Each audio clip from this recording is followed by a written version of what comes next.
sección de debate aquí a través de Mega Noticias. Yo soy Andrés Solís y a nombre de Alberto García les doy la bienvenida.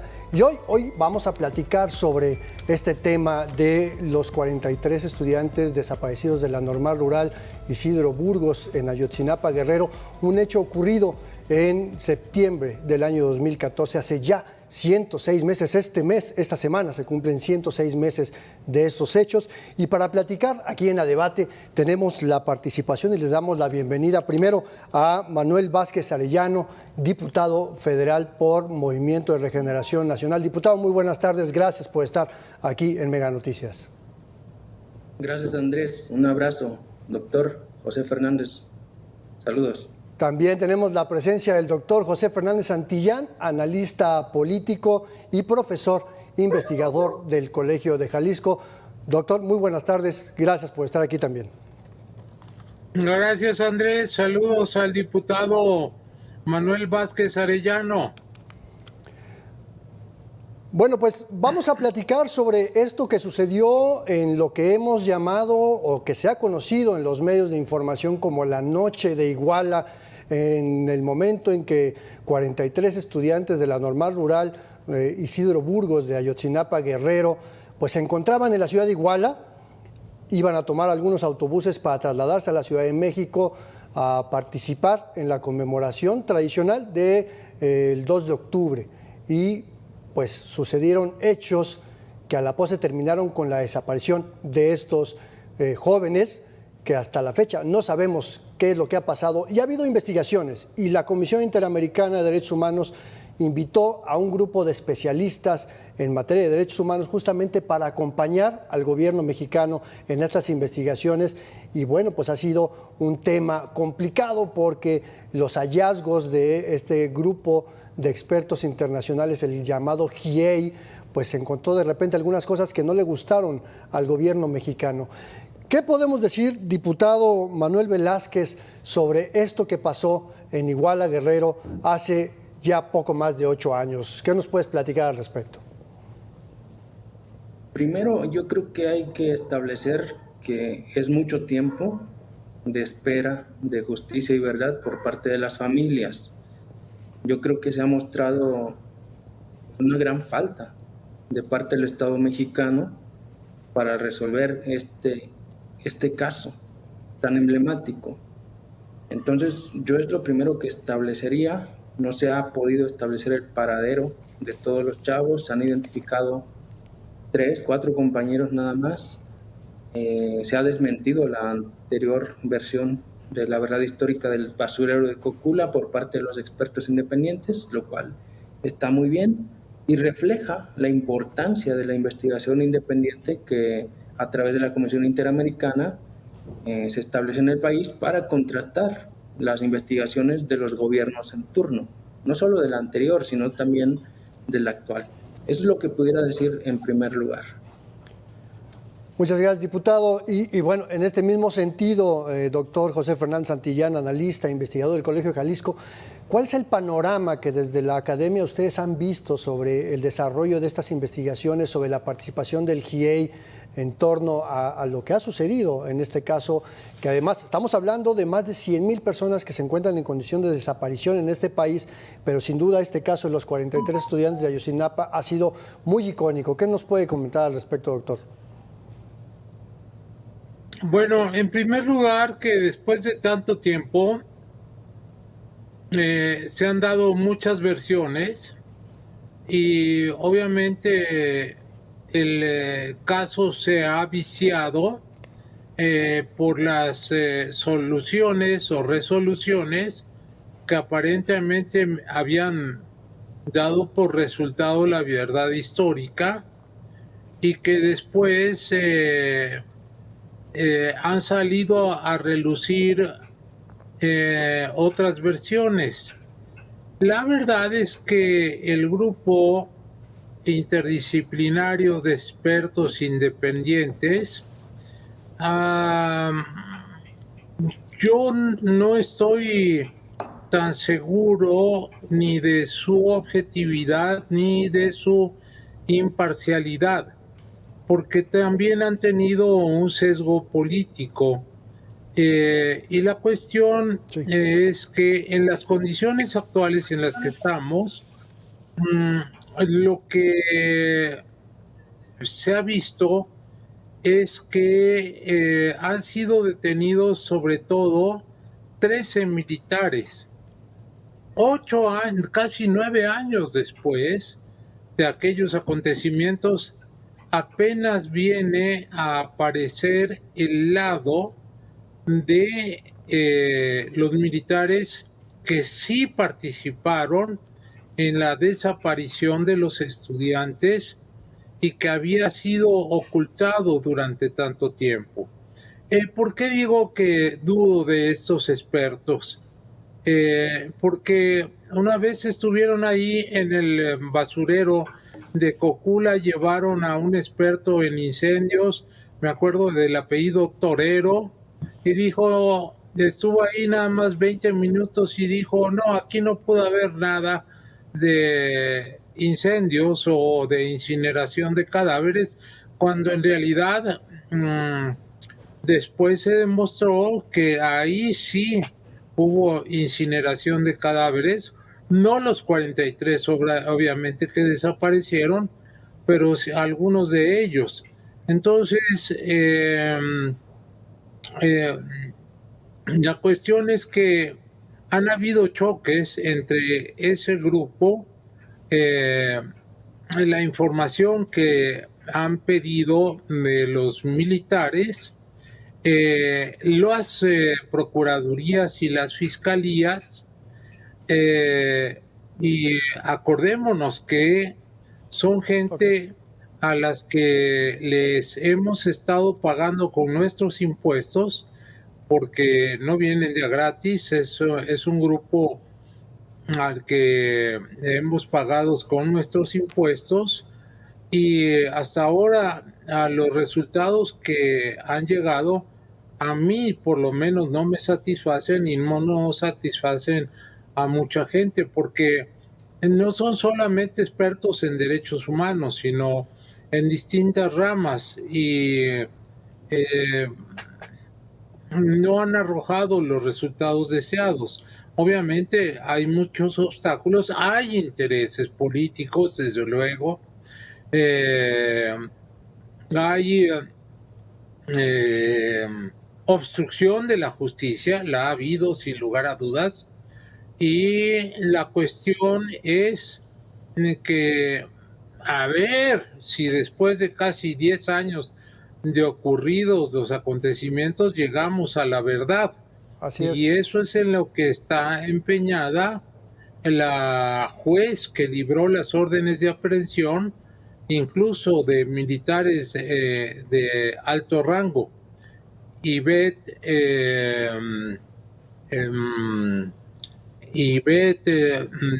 Beltrán, me parece que se apellida la juez. Así es, Como doctor. sea, la cuestión es esa, que finalmente se imparta justicia, se sepa qué es lo que sucedió y que se castigue a los culpables. Este es el propósito fundamental que nos debe unir a todos, independientemente de las diferencias de criterios e ideológicas que tengamos. Así es. Sin embargo, doctor, es una presión muy interesante esta que estamos poniendo sobre la mesa, pero en ambos casos el GIEI, tanto en la administración anterior como en esta administración, en sus informes, en los 3 informes que entrega a familiares de los desaparecidos, pues destaca la participación de elementos de las Fuerzas Armadas, no de la institución como tal, pero sí de elementos de las Fuerzas Armadas que habían hecho seguimiento a los estudiantes desde días previos a su desaparición como parte de las labores de inteligencia de las Fuerzas Armadas,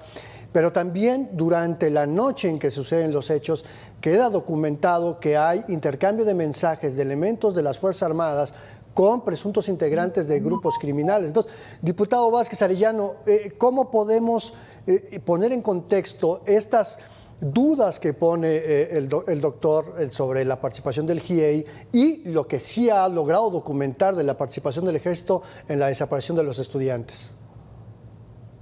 Gracias, Andrés. Primero, decir que la importancia del grupo interdisciplinario radica en que en ese tiempo de no haber estado ellos, pues nos habríamos quedado con la verdad histórica. No había una fuerza, una investigación independiente, solidificada, con la oficialidad que debería tener como para contrastar la versión histórica, ¿no? Torero dijo, aquí no pudieron haber sido calcinados 43 personas. En efecto, las investigaciones posteriores demuestran que no todos los estudiantes pudieron haber calcinado ahí. Un grupo importante de entre 15 y 16 compañeros pudieron haber sido calcinados ahí y aún eso todavía está en duda, ¿no? Entonces, esto lo pongo en primer lugar. De no haber tenido un grupo de expertos independientes, yo creo que la mayoría de la población mexicana, la opinión pública, el movimiento mismo de los familiares tendría que haberse resignado a esa verdad histórica. No lo hicieron, por eso solicitaron a la Comisión Interamericana fundar este grupo. Así se hizo. Sí, claro, el Estado mexicano, que es parte de, de este grupo de países, de la Corte Interamericana de Derechos Humanos, la Organización de Estados Americanos, etcétera, pues obviamente tiene que dar su cooperación, su aporte económico para que investigaciones de ese calado se realicen en el país. Yo creo que cuestionar esto no es tan correcto, ¿no? Ahora, los expertos dan mañana su último informe. Ahí insistirán en los obstáculos, en lo que falta por hacer, en la participación de las Fuerzas Armadas, de elementos del ejército, precisamente, Andrés, no del ejército en su conjunto, no de la institución, elementos clave que algunos de ellos ya están presos, órdenes de aprehensión recientes, etcétera, son los que tienen que dar cuenta de lo que pasó, porque efectivamente el ejército mexicano sabe que cada año Ayotzinapa, como escuela normal rural, como movimiento estudiantil, como escuela que se vincula con organizaciones de izquierda en Guerrero y en otros lados del país, obviamente se moviliza en esos días, en esos meses. Por lo tanto, tienen que hacer un seguimiento. La entrada a Iguala, por cierto, es circunstancial. Los chavos estaban en Chilpancingo, regresaban a la escuela y pues alguno de ellos pensamos, diría, no, pues no podemos llegar con las manos vacías a la normal, tenemos que transportar muchas personas el 2 de octubre, pues vamos a ver si lo logramos en Iguala. Un autobús les dice, va, yo me voy con ustedes, pero déjenme llevar el pasaje a Iguala, y entran hasta la central. Ahí empieza la persecución y los obstáculos por parte de la policía, atraviesan el Zócalo, piensan que van a boicotear un evento, entonces todo se sale de control en ese momento. Pero los estudiantes inicialmente ni siquiera iban a ir a Iguala, pues. Pero de todo eso tiene información el ejército, las Fuerzas Armadas, y todo eso se tiene que esclarecer. Obstáculos que han puesto el ejército, tanto en la administración de Enrique Peña Nieto como en la administración actual. Eso también tenemos que decirlo, ni modo. Muy bien, estamos platicando con el diputado federal Manuel Vázquez Arellano, diputado por el Movimiento de Regeneración Nacional, y con el doctor José Fernández Santillán, analista político e investigador del Colegio de Jalisco. ¿Qué les parece? Hacemos una muy breve pausa, no se despegue la señal de Mega Noticias, porque seguimos platicando sobre lo que pasó en Ayotzinapa, en Guerrero, en Iguala, y el grupo interdisciplinario de expertos internacionales. Vamos a un corte y regresamos. Estamos de regreso aquí en A Debate a través de la señal de Mega Noticias. Seguimos platicando sobre el caso Ayotzinapa y sobre todo el último informe que este martes va a presentar el GIEI, el grupo interdisciplinario de especialistas que acompañó las investigaciones. Y antes del corte, el diputado Manuel Vázquez Arellano hablaba y decía una frase muy contundente: si no hubiera habido GIEI, nos hubiéramos quedado con la verdad histórica y las familias se hubieran tenido que resignar. ¿Qué opinas al respecto, doctor Fernández Santillán? No, yo creo que ese grupo vino realmente con intenciones políticas, ¿no? Y la verdad es que traía una línea política marcada por quien era en ese entonces representante o tenía algún trabajo allá en la línea en la cuestión latinoamericana, que era Álvarez y Casa, Emilio Álvarez y Casa. y pues obedecía a esa línea política, eso es clarísimo.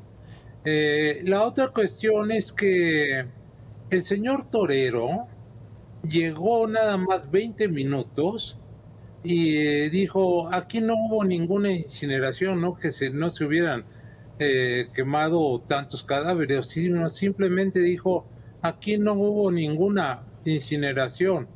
Y mira, estábamos sacando las imágenes y son gente mexicana que estuvo trabajando intensamente en investigaciones de campo.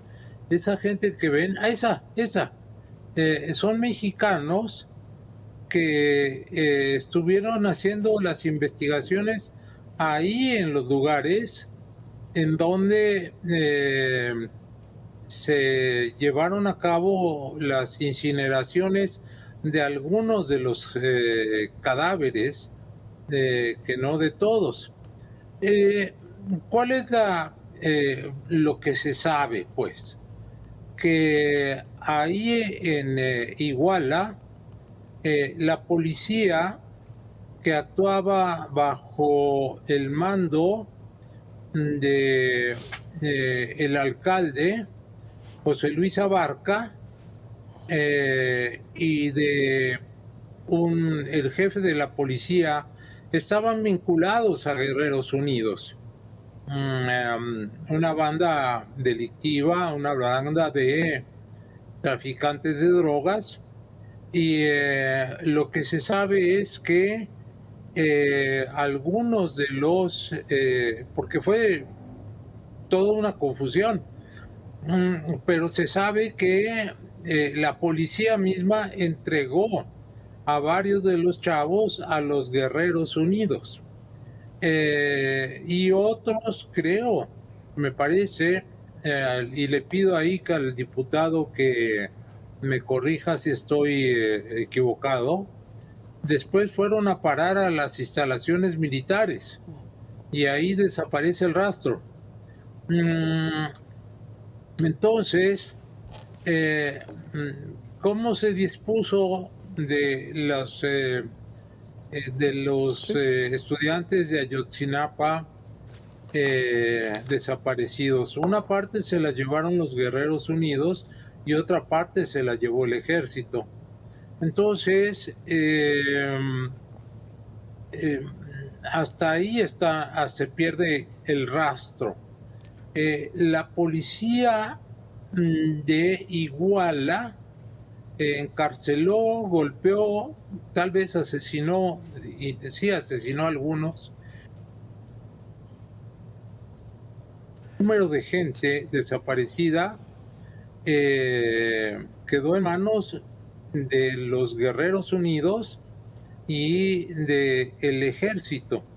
Y ahora las órdenes que se están girando de aprehensión son sobre todo contra miembros del ejército, que no había ocurrido antes. Eso es bien importante señalarlo.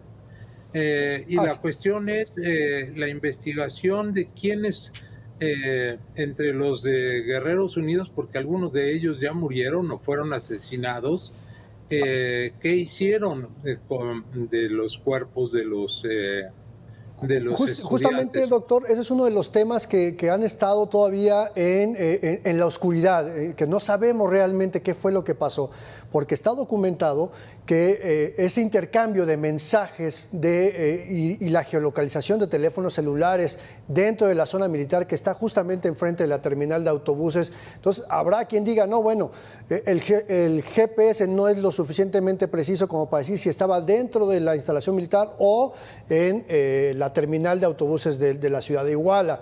No se ha terminado de investigar si efectivamente se dividieron en dos los grupos y unos fueron remitidos a la instalación militar y otros fueron privados de su libertad por el grupo criminal. Pero, diputado Vázquez Arellano, tú estuviste ahí en esos momentos, tú eras parte de ese grupo social que participaba en las movilizaciones. ¿Qué nos puedes decir al respecto? ¿Qué recuerdas de lo que pasó aquella noche de hace ya casi 9 años? Gracias, Andrés. Pues mira, a ver, Hay diversos eventos esa noche, no es solamente un ataque, un punto de ataque, hay por lo menos 3, 4 eventos de fuego y ataques contra estudiantes, pero también contra automovilistas, contra chavos de un equipo de fútbol, los Avispones de Chilpancingo, que regresaban hacia Chilpancingo después de haber jugado un partido de fútbol. Los atacan también a ellos, matan a uno de ellos, al chofer, etcétera. Entonces eso primero hay que tenerlo claro. Segundo, hay primero un grupo grande de compañeros estudiantes, cerca de 70, 80 chavos, que llegan a Iguala en 2 autobuses, y después de que los atacan a ellos, llegamos otro grupo de otros 30, 40 chavos a ver qué estaba pasando y ayudarles. Cuando llegamos nosotros, a mí me toca participar o estar en el periférico norte, ahí en la calle Juan N. Álvarez, donde ya a los chavos los habían atacado y se habían llevado a muchos de ellos en las patrullas. Teníamos ahí pues que organizar rápido la salida, a ver cómo nos íbamos, pero pues, en eso estábamos cuando nos atacaron de nuevo, a balazos, mataron a 2 compañeros ahí y bueno, uno más que también iba con nosotros, Julio César Mondragón Fontes, al día siguiente pues se le encuentra sin rostro, ¿no? Desollado básicamente. Entonces, quienes pudimos escapar de ese momento, corrimos algunos rumbo a pues sí, hacia el centro, por la calle Juan N. Álvarez, buscando auxilio porque llevábamos 2, 3 heridos, entre ellos Edgar Andrés Vargas, que le habían dado un balazo en la cara y le habían pues volado la parte superior de la mandíbula. Entonces, pues buscábamos auxilio, nos metimos a la clínica Cristina y ahí nos cayó el ejército en poco tiempo, ¿no? Y nos dijo que eso nos iba a pasar a todos por revoltosos, que nosotros nos lo habíamos buscado. Yo recuerdo una llamada de un compañero que pues básicamente nos salvó. Los militares pusieron todos los teléfonos en una mesa y ahí fue cuando si entraba una llamada decía, ¿de quién es este teléfono? Conteste y diga que está bien.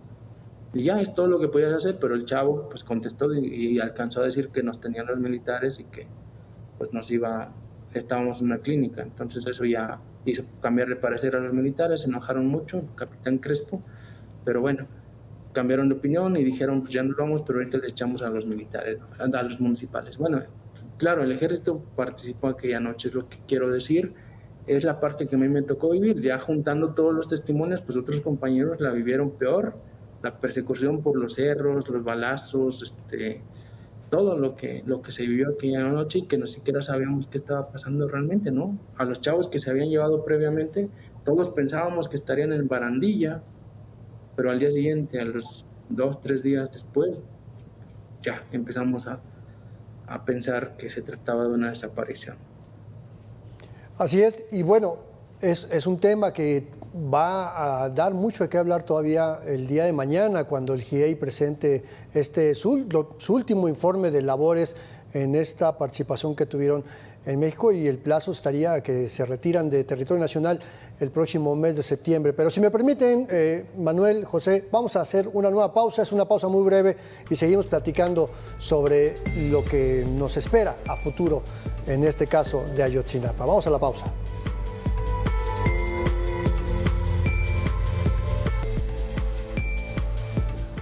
El pasado 11 de abril, Tomás Herón de Lucio, extitular de la Agencia de Investigación Criminal, acusado por el gobierno mexicano de ser uno de los orquestadores de la llamada verdad histórica, reapareció en una entrevista que concedió a un medio de información en Israel. Con una imagen totalmente renovada, habló sobre el caso Ayotzinapa y dio detalles de un encuentro que sostuvo con el subsecretario de Derechos Humanos de la Secretaría de Gobernación, Alejandro Encinas. En esa ocasión reveló que, sin que el subsecretario se diera cuenta, grabó la conversación. Indicó que durante esta reunión Encinas le había dicho no creerlo responsable de lo que se le acusaba, y agregó que su interlocutor le confesó que él no lo acusaba de nada y que su único interés era resolver la desaparición de los 43 estudiantes de Ayotzinapa. En este sentido, le habría ofrecido garantías en el proceso legal a cambio de su ayuda. Seguimos hablando, y este tema de Tomás Herón, sin lugar a dudas, es uno de los personajes más importantes de esta historia, que se encuentra en Israel, amparado en su doble nacionalidad para no poder ser extraditado. Recordemos que México no tiene un tratado de extradición con Israel y por eso pues puede vivir en la impunidad. Pero esto que reveló de que el subsecretario Alejandro Encinas le habría ofrecido garantías de que no lo iban a sancionar, que no lo iban a perseguir, pues pone en duda mucho de lo que se ha hecho en el caso de las investigaciones sobre este tema de la desaparición de los estudiantes. Doctor Fernández Santillán, ¿qué significa este tipo de apariciones de este personaje tan importante en esta historia? Bueno, pues que tendría que estar en México y diciendo lo que sepa sobre las investigaciones que se llevaron a cabo. Ahora, hay otra cosa que debemos dejar en claro también. Desde un principio se manipuló este caso y hubo culpas o responsabilidades de varios lados. Uno que no se ha nombrado y es absolutamente responsable es Ángel Rivero, el gobernador de Guerrero en ese momento. La otra es que se manipuló políticamente el caso diciendo que se trataba de un asesinato de Estado, apuntando directamente hacia o contra Enrique Peña Nieto. Y en esto tuvo que ver Pigmenio Ibarra. Entonces,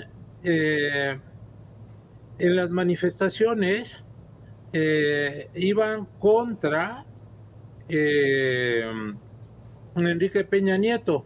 Y entonces a mí me extrañó porque contra el que tenías que haber ido eran contra el grupo de los Guerreros Unidos, pero no hubo una sola pancarta en contra de ese grupo delictivo. Y pues obviamente no se sabía a nivel nacional todos los detalles que con mucha puntualidad ha dicho el diputado. Pero aquí la manipulación fue también de tipo político. Y además Peña Nieto no supo cómo reaccionar. Y Ayotzinapa sigue siendo una marca en la frente de Enrique Peña Nieto. Pero la cuestión es que decir crimen de Estado es una expresión que desvía el asunto, porque el gobierno federal no participó, sino participó el ejército, cierto que es una parte muy importante del Estado mexicano, pero hay que centrar las cosas y decir que ahí estuvo involucrado el gobierno, obviamente municipal de José Luis Abarca, la policía municipal, el batallón del ejército que estaba allí, el gobierno del estado, y de lo que sí podemos acusar a Peña Nieto es de negligencia. Dices algo muy importante, doctor, ¿no? Porque cuando hablamos de crímenes de Estado es justamente la participación de agentes del Estado o de instituciones del Estado. Y aquí hablamos no solamente de la participación del ejército mexicano o elementos del ejército mexicano, sino también por acción y por omisión de funcionarios del Ayuntamiento de Iguala y del gobierno del Estado, que en su momento era un municipio gobernado por un partido, un gobierno estatal gobernado por otro partido, el mismo que era el gobierno federal. Pero los hallazgos a los que ha insistido el GIEI es que se trató de un crimen de Estado precisamente por la participación de las Fuerzas Armadas y de la Policía Municipal y el contubernio de otras autoridades. Diputado, ¿es un crimen de Estado esto de lo que estamos hablando? No se oye. Parece que tenemos un problema con el audio del diputado.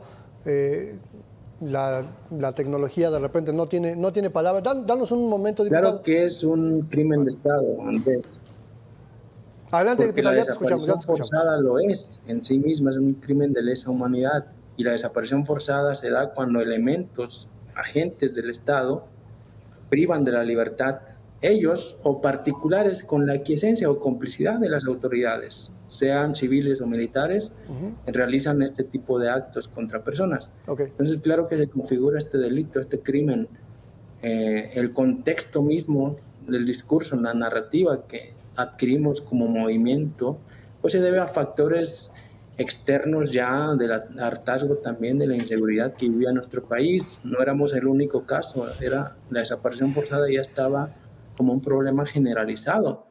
Si ustedes se dan cuenta, en aquel tiempo se hablaba de 23,000 personas desaparecidas, luego pasamos a 33,000, 37,000, 47,000, hoy más de 110,000 personas desaparecidas, todas ellas en un contexto de inseguridad que sigue viviendo nuestro país. Entonces, para nada se está politizando, se está hablando de una realidad, y la realidad, si no se nombra, pues no existe.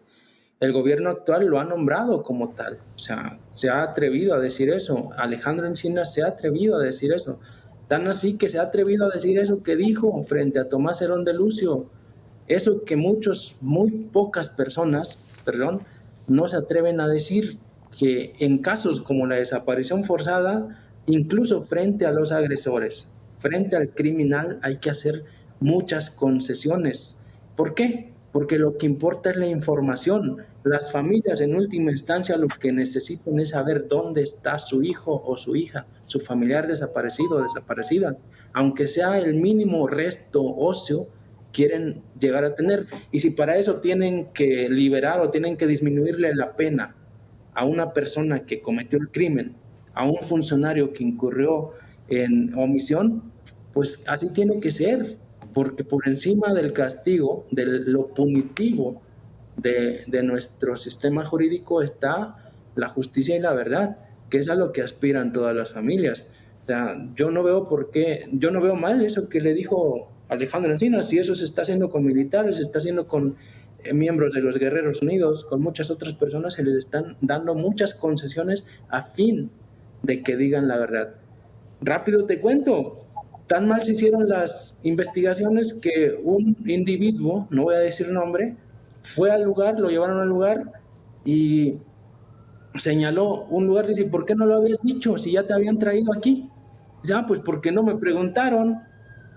O sea, me preguntaron si por aquí, o sea, no le hicieron las preguntas adecuadas en el pasado. Y esas son las investigaciones. Entonces, pues nada más decir eso. Yo espero que mañana den algún indicio nuevo los expertos internacionales y que eso abone la investigación en general. ¿Entrará Tomás Herón a esta parte de las figuras de testigos colaboradores?